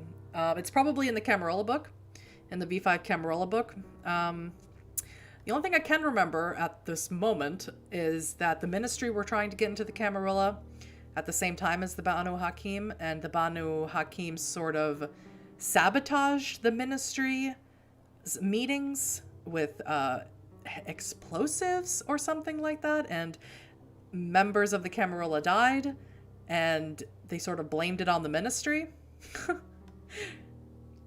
and so the Camarilla rejected the ministry and accepted the Banuk Hakim, but I don't exactly remember the exact details surrounding it. He's old money, of course, comes from a long line of Dutch merchants who originally settled in the New York region. That's why it used to be called New Amsterdam. runs a wildly successful law office, rubs elbows with elites of both kindred and kind varieties alike. He seems perfect in every way, and that's why he's so unnerving. He's a child of Malkov and must be blighted with some affliction. But whatever it is, he doesn't let it show. Hard not to wonder what he's hiding. The celebrations are planned to last all week. Surely you will find the time. I pray I will, my good man. I pray I will. In case you need to reach me, you know where to find me. Have a good one. He doesn't even register my presence before leaving. Sometimes I think they are all still hoping I will simply go away. As Carter drives away in his limousine, Kadir shakes his head. You wanted to hear about which member of New York City's Camarilla I dislike the most? Yes. He shoots me a knowing glance and smirks. Too bad. They're all my dear colleagues, and I deeply respect every single one of them. Sure you do. Wouldn't want to blurt out something that could lock you out of Mr. van der Wieden's legal services, would you, you ass-kisser? I do expect to find myself in need of a good defense attorney when my broke, incompetent, and foul-mouthed assistant finally pushes me over the edge. Rude. Do you still need me here? I still need to swing by St. Patrick's tonight. Don't worry. We're almost done. The prince is coming out. The captain is the last person to leave the ship, huh? And there she is, Helena Panhard, the big kahuna, as someone I once knew would call her. The de facto ruler of New York City and a self-professed patron of the arts. Kadir, a penny for your thoughts? You should be pleased to hear the High Regent is designed to her fate, my prince. Mr. van der Wieden is decidedly not. I suspect he will be too busy to join the festivities all the week through. Excellent. She turns to me. Miss Sowinski, weren't you supposed to accompany our good sheriff in his duties tonight? There was an unexpected change of plans. Catalina Visa is back in the city. Catalina is here? Now that's a welcome surprise. But what does it have to do with you, Miss Sowinski? Kadir knows all the details. Yes. Looks like Visa wanted to display goodwill by taking care of all of the paperwork related to her rival herself. That's certainly nice of her, but it means the two of you met in a fast food restaurant, my prince. I see. Helena rubs her eyes. Katerina and her love for proletarian amusement. I suppose it will be a source of amusing anecdotes this week. If we want to avoid these situations in the future, it might be a good time to discuss offering Miss Sowinski an office of her own. We'll get to it, eventually. There are more pressing matters at hand. The festivities start tomorrow, and there's still so much to be done. Will you make sure the art hole is secure before leaving? Certainly, my prince. Have a good night. Good night, Kadir. Good night, Miss Sowinski. We'll talk about your work soon. Don't worry. Of course. Good night, Prince Panhard. A chauffeur escorts her to a limo. There's an awkward silence between me and Kadir until the car disappears around the corner. More pressing matters, huh? A penny for your thoughts, Sheriff? I'm certain an image of a keeper of the Elysium stuck in a fast food restaurant will linger in Prince Panhard's mind. You're far closer to your goal than you were a few minutes ago. I'm pretty sure I've heard you say something to that effect a few times now. And I stand by my words. Rome wasn't built in a day, Julia. As a Camarilla loyalist, don't you think it sucks that the Ivory Tower is so hell-bent on showing disrespect to my clan, they're actually willing to make fools of themselves in the process? We've all had to endure our own hazing rituals, but yes, the current situation is not ideal. Whatever. You need a hand closing up the Elysium? I'll manage. It's getting late. Better run. Some shadow in Chicago is probably impatient to get a copy of the reports you've given me. You've pleased one master, now it's time to please another.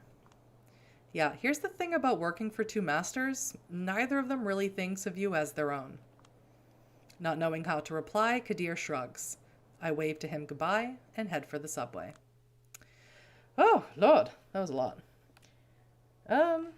Oops.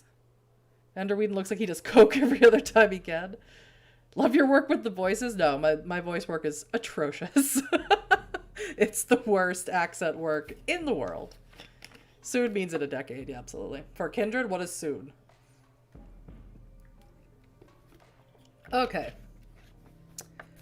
Now, we're at St. Patrick's Cathedral, and I need to end the stream, and I know that's going to disappoint everyone.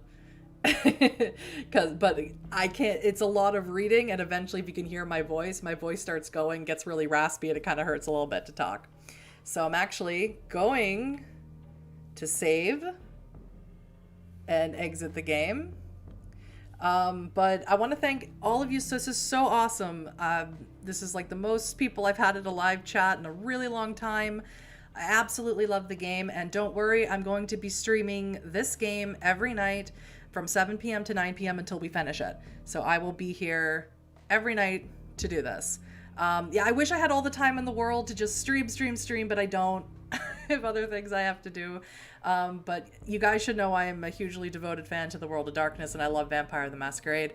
So yeah, all of you guys have been great. I love reading the chat, and I hope to see all of you again tomorrow if you have the time to join me. If not, these streams will go up on my channel. So thank you so much, everybody. It's been an absolute pleasure of mine.